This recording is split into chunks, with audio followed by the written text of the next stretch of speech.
You, John Fitzgerald Kennedy, do solemnly swear. I, John Fitzgerald Kennedy, do solemnly swear.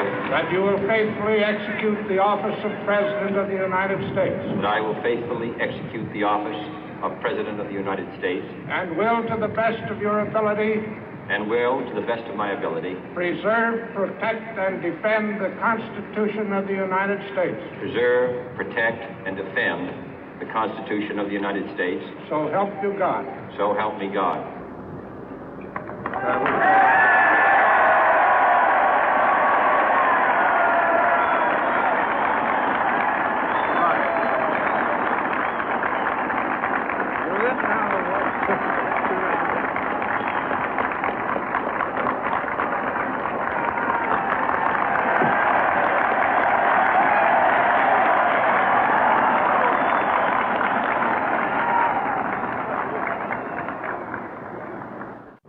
Vice President Johnson, Mr. Speaker, Mr. Chief Justice, President Eisenhower, Vice President Nixon, President Truman, Reverend clergy, fellow citizens. We observe today not a victory of party, but a celebration of freedom, symbolizing an end as well as a beginning, signifying renewal as well as change.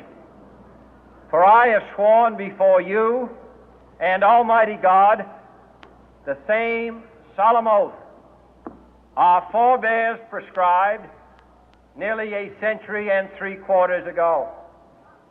The world is very different now, for man holds in his mortal hands the power to abolish all forms of human poverty and all forms of human life. And yet the same revolutionary beliefs for which our forebears fought are still at issue around the globe. The belief that the rights of man come not from the generosity of the state, but from the hand of God. We dare not forget today that we are the heirs of that first revolution.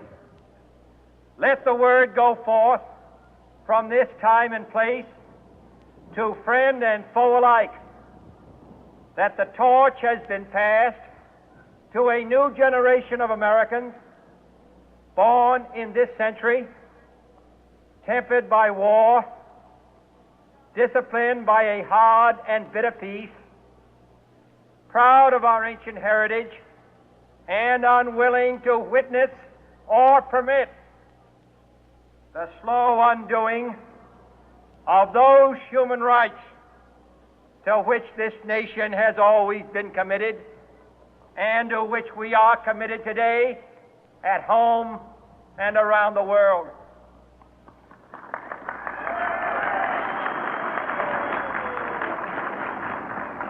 Let every nation know, whether it wishes us well or ill, that we shall pay any price, bear any burden, meet any hardship, support any friend, oppose any foe to assure the survival and the success of liberty.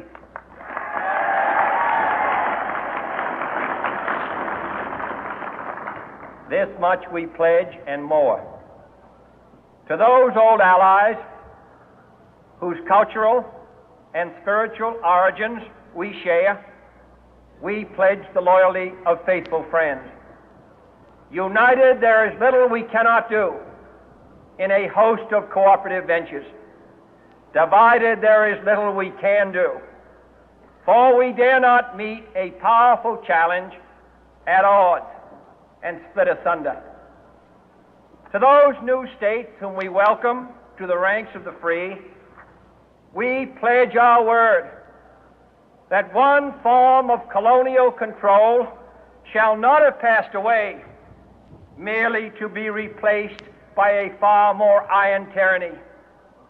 We shall not always expect to find them supporting our view, but we shall always hope to find them strongly supporting their own freedom, and to remember that in the past, those who foolishly sought power by riding the back of the tiger ended up inside.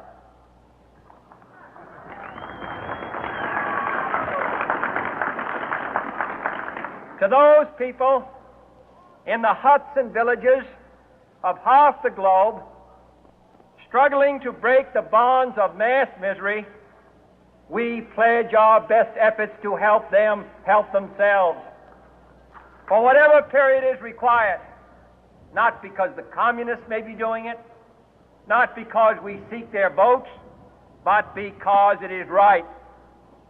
If a free society cannot help the many who are poor, it cannot save the few who are rich.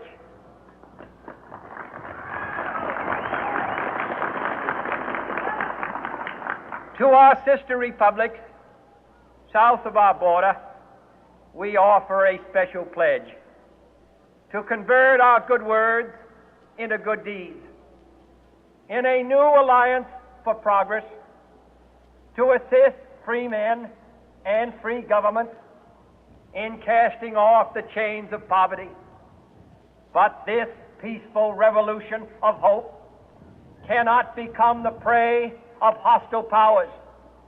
Let all our neighbors know that we shall join with them to oppose aggression or subversion anywhere in the Americas. And let every other power know that this hemisphere intends to remain the master of its own house.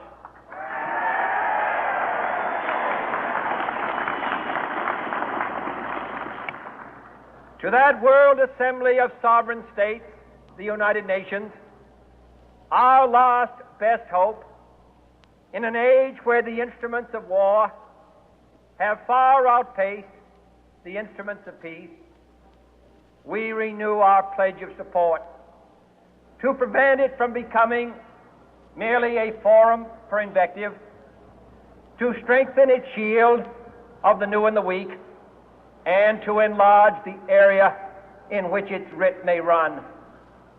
Finally, to those nations who would make themselves our adversary, we offer not a pledge, but a request that both sides begin anew the quest for peace. Before the dark powers of destruction, unleashed by science, engulf all humanity in planned or accidental self-destruction, we dare not tempt them with weakness, for only when our arms are sufficient beyond doubt can we be certain beyond doubt that they will never be employed.